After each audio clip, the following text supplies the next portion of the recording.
আসসালামু আলাইকুম।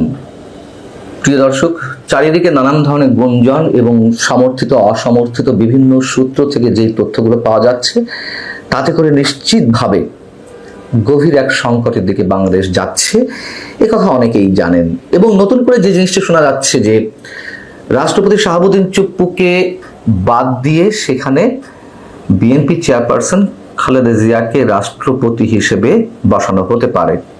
লন্ডন বৈঠক নিয়ে মানুষের মাঝে এর মধ্যে অনেক ধরনের সংশয়, সন্দেহ, রহস্য, প্রশ্নের সৃষ্টি হয়েছে। সেটি কি দৃশ্যমান হতে যাচ্ছে? আমরা নিশ্চিত নই। যেহেতু রহস্যের সৃষ্টি হয়েছে, সেখান থেকে নানান ধরনের কথা আসতেই পারে। জুলাই সনদ ঘোষণার বিষয়ে রাজনৈতিক দলগুলো যে ঐকমত্যে পৌঁছায়নি, সেই বিষয়টি সংবিধান সংস্কার বিষয়ক কমিশনের সভাপতি ডক্টর আলী রিয়াজ এর মধ্যে জানিয়েছেন এবং তিনি বলেছেন যে আশা করা হচ্ছিল জুলাইয়ের মধ্যেই এই সনদ ঘোষণা হবে, কিন্তু সেটি এখনো নিশ্চিত নয়। তবে সাবেক সমন্বয়করা কিংবা তাদের নেতৃত্বে যে গঠিত দল জাতীয় নাগরিক পার্টি নেতারা বলছেন তারা জুলাই সনদ ঘোষণা দেবেই, জুলাই ঘোষণাপত্র জাতির সামনে উপস্থাপন করবে এই জুলাইকে সামনে রেখে। এবং যদি সেটি হয় এবং তাদেরটাই যদি সরকার মেনে নেয়, তাহলে সংবিধান স্থগিত হয়ে যাবে। সামনের দিনে আসলে নির্বাচন হবে কিনা অথবা সরকার পুনর্গঠনের বিষয়ে দুটি সম্ভাবনা কথা জানা যাচ্ছে। আমি সে বিষয়ে আসছি। তার আগে এমন একটা ইঙ্গিত দিয়েছেন সংবিধান সংস্কার বিষয়ক কমিশনের আরেক সদস্য ইমরান আব্দুল্লাহ সিদ্দিক। তিনি বলছেন যে 5 আগস্ট সংবিধান স্থগিত করে বিপ্লবী বা ঐকমত্যের সরকার গঠন করা ছিল মোক্ষম সময়। সংবিধান স্থগিত করে জাতীয় ঐকমত্যের সরকার গঠন করা কঠিন মনে হলেও বৃহত্তর জনগণের ঐকমত্যের ভিত্তিতে তা হতেই পারে। দেখুন অবস্থা। এই যে ভদ্রলোক ইমরান আব্দুল্লাহ সিদ্দিক, তাকে কোন কমিশনের সদস্য করা হয়েছে? সংবিধান সংস্কার বিষয়ক কমিশন। অর্থাৎ সংবিধানকে এক্সিস্টিং রেখে তার ভিতর থেকে যেগুলো আপত্তিজনক সেগুলো পরিবর্তন, সংশোধন, সংযোজন, বিয়োজন ইত্যাদি ইত্যাদি কি করা যেতে পারে সেই বিষয়ে তো এই কমিশন। তিনি বলছেন যে এই সংবিধান ছুঁড়ে ফেলা যেতে পারে, স্থগিত করে রাখা যেতে পারে। কাদেরকে দিয়ে কোথায় বসানো হয়েছে, কোন কাজ হাসিল করছেন তারা? এখন যে দুটি সম্ভাবনার কথা শোনা যাচ্ছে, একটি তো বললামই যে সরকার পুনর্গঠিত হলে খালেদা জিয়াকে রাষ্ট্রপতি করা হতে পারে, এমন টোপ তারেক রহমানকে দেয়া হয়েছে কিনা আমরা জানি না, এবং দেয়া হলেও তারেক রহমান সেটি গিলেছেন কিনা সেটিও আমরা নিশ্চিত নই। সেটাই প্রথমে বললাম যে লন্ডন বৈঠকে রহস্য দৃশ্যমান হতে যাচ্ছে কিনা।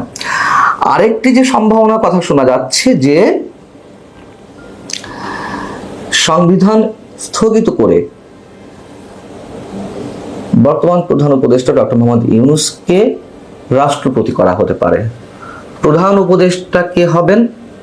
Tarique Rahman, BNP senior vice chairman বা ভারপ্রাপ্ত চেয়ারম্যান। আর উপপ্রধান উপদেষ্টা হবেন জামায়াতের আমির ডক্টর শফিকুর রহমান। এবং সেই সরকারের অধীনে উপদেষ্টা পরিষদে তারাই থাকবেন বিভিন্ন রাজনৈতিক দলের মধ্য থেকে নির্বাচিত প্রতিনিধি। নির্বাচিত মানে সবাই মিলে আলোচনা করে প্রতিনিধি পাঠাবে। আর বর্তমান উপদেষ্টাদের পারফরমেন্স বিবেচনা করা হবে। যাদের পারফরমেন্স ভালো তারা থাকবে, বাকিরা বাদ যাবেন। কারা বাদ যাবেন কারা থাকবেন সেটা ভালো শোনায় বোঝা যাচ্ছে। এখন সংবিধান স্থগিত করে এ ধরনের কোনো সরকার গঠিত হলে নিঃসন্দেহে নির্বাচন অনুষ্ঠান বিলম্বিত হবে। আদৌ নির্বাচন কবে অনুষ্ঠিত হবে সে বিষয়েও কোনো নিশ্চয়তা থাকবে না। কিন্তু এক্ষেত্রে এই বর্তমান বাংলাদেশে যার অন্যতম প্রধান ভূমিকা ছিল সেনাপ্রধান জেনারেল ওয়াকারুজ্জামান, যার প্রতি মানুষের যে আস্থা ছিল সেখানে কিছুটা হলেও ধরতে শুরু করেছে, সেই সেনাপ্রধানের কি হবে? সেনাপ্রধান জেনারেল ওয়াকারুজ্জামানের এই অপশনগুলোর প্রতি কোনো সম্মতি আছে কিনা, বিশেষ করে সংবিধান স্থগিত করে নতুন জাতীয় সরকার গঠনের ক্ষেত্রে। তার কারণ এরকম কথা তো অনেক আগে থেকেই মানুষের মুখে মুখে রয়েছে যে সংবিধান স্থগিত করা হতে পারে, সংবিধান স্থগিত করা হলে রাষ্ট্রপতি শাহাবুদ্দিন চুপ্পুকে তো বাদ দেওয়াই হবে, সেক্ষেত্রে সাথে সাথে সেনাপ্রধানকেও চাকরিচ্যুত করা হবে এবং এরপরে আরো নানান ধরনের অ্যাকশনের কথা শোনা যায়, যেগুলো আমি প্রকাশ্যে বলতে চাই না। আছে তো এরকম গুঞ্জন, কম বেশি আমরা সবাই জানি।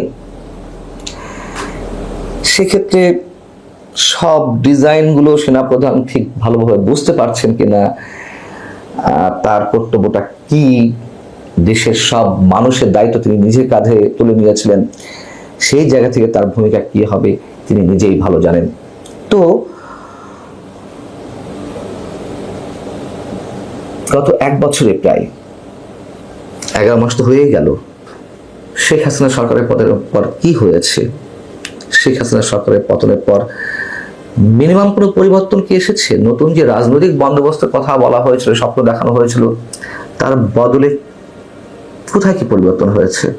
অথবা তার কোনো ছিটে ফুটাও বর্তমান জাতীয় নাগরিক পার্টি বা কথিত বিপ্লবের দাবিদার তারা কোনো পরিবর্তন আনতে পেরেছেন?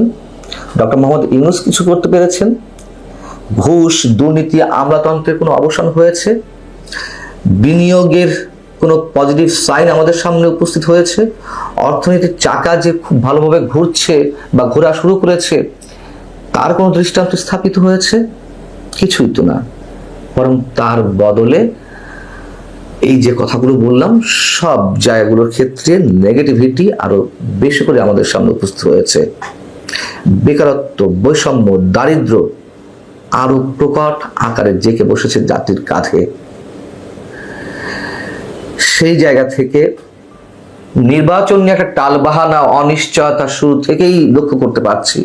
বিশেষ একটি গোষ্ঠী ক্ষমতার ভর কেন্দ্রে অবশ্যই তারা বেশ জেঁকে বসেছে শক্তভাবে, সাথে সাথে ক্ষমতার ভর কেন্দ্র শুধুমাত্র একটি শক্তির উপরে নির্ভর করছে না, ক্ষমতার ভর কেন্দ্র এখন অনেকগুলো শক্তির হাতে। পুরো রাষ্ট্র কাঠামোটাই দুমড়ে মুচড়ে যাচ্ছে যেন।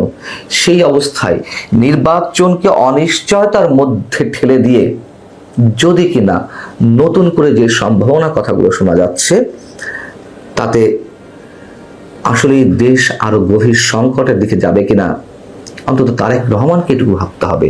এর পিছনে আর কোনো প্ল্যানিং, অন্য কোনো শক্তি রয়েছে কিনা বিএনপি সেটি অনুধাবন করতে হবে।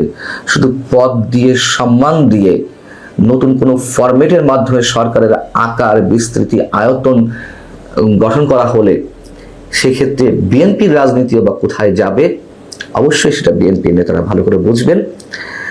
তখন নির্বাচন দিতে তো এই মুহূর্তে কোনো সমস্যা নেই, কেন তারেক রহমান এই জায়গাটিতে হাত দিবেন? এটি মানুষের মনে, আমি জানি না, আমি আবারও বলছি, যে গুঞ্জনগুলো শোনা যাচ্ছে সেটি ভিত্তিতে বলছি। কোনো পত্রিকা রিপোর্ট করেছে, নিঃসন্দেহে নির্বাচনটি হলে তো তারেক রহমানের ক্ষমতায় আসার কথা, বিএনপির ক্ষমতায় আসার কথা। তার বিকল্প এই বিষয়গুলো কেন তারা বেছে নেবে? এবং তাদের যে জনভিত্তি এই মুহূর্তে রয়েছে, তাদের কাছে এর চেয়ে বড় অস্ত্র বা কৌশল আর কি হতে পারে? ভালো থাকুন সবাই, আল্লাহ হাফেজ।